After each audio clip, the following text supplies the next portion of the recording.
আজকে আমি কথা বলবো কম্পিউটারের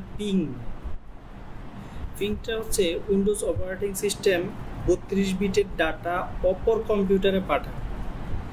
একটা নর্মাল পিং যদি আমি দিই 4টি ডাটা পাঠাবে। তো আসলে পিং কিভাবে করা হয়, আমরা যদি উইন্ডোজ আর চেপে রানে গিয়ে লিখি সিএমডি, তো এরকম একটা পপ আপ আসবে কালো। এখানে হচ্ছে আমরা লিখব পিং।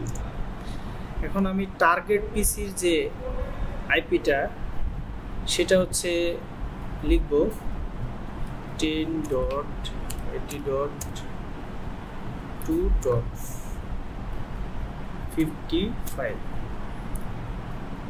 তো আমি যদি নর্মালি পিং দিই তাহলে হচ্ছে 4টা পিং প্যাকেট দেখে বন্ধ হয়ে যাবে। এখানে দেখাচ্ছে প্যাকেট 4 প্যাকেট, রিসিভ 4টা, লস্ট 0% লস।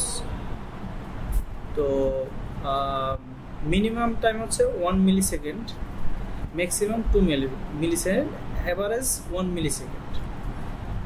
আর একটা কথা বলি, এই যে TTL ইকুয়াল 128, এটার মানে হচ্ছে টাইম টু লিভ, মানে হচ্ছে TTL মানে টাইম টু লিভ। আমরা যখন কোনো কম্পিউটারে বা ডিভাইসকে পিং করি তখন TTL 128 ওই ডিভাইসের পিং 128টি ডিভাইস পর্যন্ত খুঁজবে।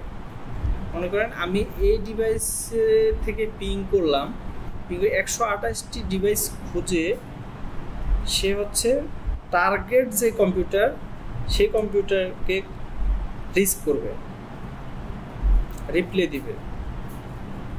আর যদি খুঁজে না পায় তাহলে রিকোয়েস্ট টাইম আউট দেখাবে।